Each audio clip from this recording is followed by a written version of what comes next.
Hey everyone, how's it going? Thanks so much for tuning in. For today's video, we'll be taking an in-depth look into the 2017 Lexus CT200h. In this review, I'm going to cover 5 main topics, including styling, performance, fuel economy, interior space, pricing, and a general features overview. Of course, I'll take it on a thorough drive and show you many of the unique aspects throughout the interior as well as exterior. So, without further ado, let's go ahead and hop on in, start her up, and let her run.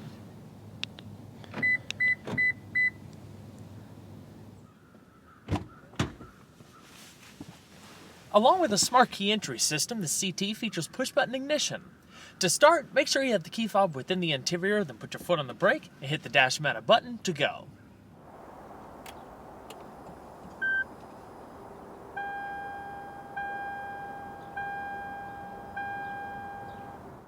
First introduced for the 2011 model year, the CT200h was and continues to remain the most affordable offering in Lexus's portfolio. Designed as a dedicated hybrid from the onset, it served a unique position in its segment by being one of the last true hatchbacks to wear a luxury badge. With a strong emphasis placed on fuel economy, the CT is able to deliver consistent averages of around 42 miles per gallon while running regular unleaded. It offers a dynamic driving experience when it comes to handling, but overall performance does leave a little to be desired. Especially in the last few years, this segment has become significantly more competitive as technology continues to evolve. By today's standards, the CT's hybrid drive system doesn't offer plug-in capability, nor does it offer the same level of refinement as some of the newer competitors out there. However, even with some age, the CT still offers a lot if you're looking for a high-quality compact, especially for urban commutes. For 2017, the CT continues unchanged, aside from the addition of some new colors to choose from. The most significant changes came back in 2014. General updates included a new front fascia that adopted Lexus's spindle grille and repositioned fog lamps. A new rear fascia was also added, along with a larger roof spoiler, which visually lowered the car by about an inch and gave it a more aggressive stance. While not shown here, auto leveling, LED headlamps, and LED fog lamps are optional. LED tail lamps and LED license plate lights are standard. There's no denying that the CT is a handsome car. It's very well proportioned with just the right amount of sharp edges and subtle curves. Pricing begins at $31,250 or $32,980 for the F-Sport, which adds even more aggressive styling elements and a sport-tuned suspension. Our tester, equipped with the luxury package, navigation, park assist, and a power moonroof, comes out to $39,450, including a $975 destination charge. The CT comes standard with silver-painted 17x7-inch 5 twin-spoke alloy wheels. If you opt for the F-Sport, the size remains the same, but the wheels are dressed up with machined faces and dark gray painted inner pockets. They're all wrapped in 215/45 V-rated all-season tires that can hold about 0.83 G of lateral acceleration. The brake system is electronically controlled and incorporates regenerative braking technology, which captures excess kinetic energy spent when applying the brakes and harnesses it as usable electricity. Up front, you'll find 10-inch ventilated discs and 11-inch solid discs in the rear. Each corner is clamped down by single-piston calipers. 4-channel, 4-sensor ABS is standard. With this setup, the CT has been tested to stop from 60 miles an hour in an average of 120 feet. Brake pedal feel isn't exactly linear. There's an artificial nature to them that likely has to do with the regenerative system, but you can say that about a lot of hybrids. It's just something you have to get used to as they do their job very well. Steering is provided by a rack and pinion setup with electric power assistance. The overall ratio is 14.6 to 1, and it takes 2.7 turns to lock. The turning circle is measured at a tight 34.2 feet. The steering has a nice weighted feel to it. Combined with the tight chassis that keeps body rolls to a minimum, the CT is quite a fun little car to take around corners. The underpinnings consist of a fully independent suspension with McPherson struts in front, a trailing arm multi-link setup in the rear, monotube dampers, and front and rear stabilizer bars. Total curb weight is 3,130 pounds. There's 2 main types of hybrids, series and parallel. Series hybrids receive their mechanical power solely from an electric motor, which draws its power from an outside source, such as a battery pack or a gasoline-powered generator. The BMW i3 with the optional range extender is a great example of a series hybrid. In contrast, parallel hybrids can use gasoline and electric power simultaneously. The CT's drivetrain blends a bit of both. This allows the engine and electric motor to provide power independently or work in tandem to balance power and efficiency. On the combustion side, a 1.8-liter Atkinson cycle 4-cylinder produces 98 horsepower at 5,200 RPM and 105 pound-feet of torque at 4,000 RPM. The block and head are constructed from aluminum, while the valve train consists of dual overhead cams, 4 valves per cylinder, and variable valve timing on the intake side. Fuel is delivered via port injection and the compression ratio is rated at 13:1.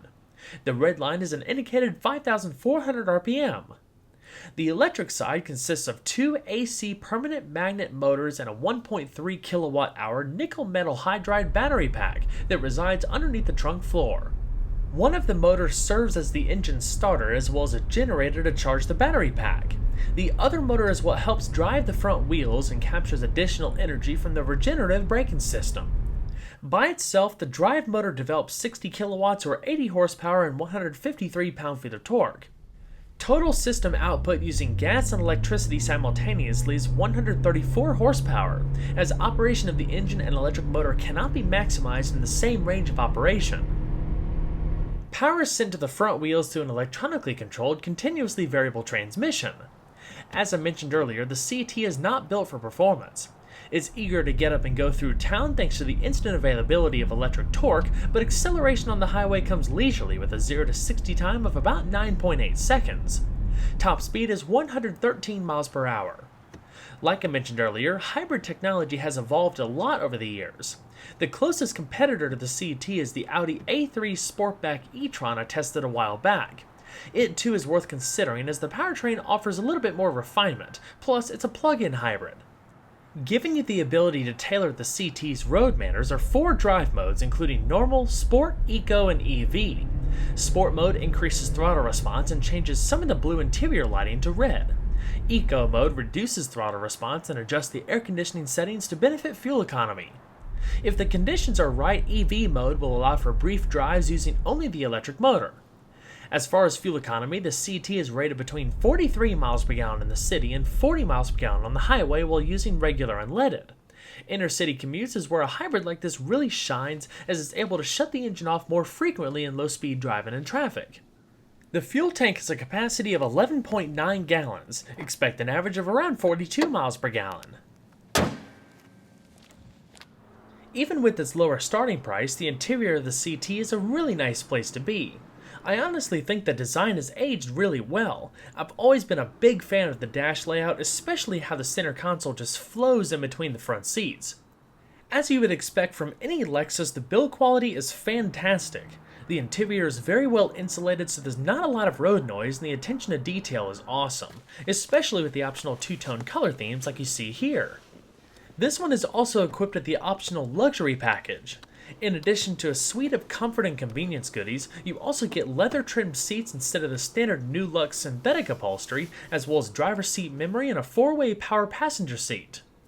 The driver's seat has power lumbar, there's adjustable headrests and seatbelts, and the steering wheel adjusts manually for both tilt and reach.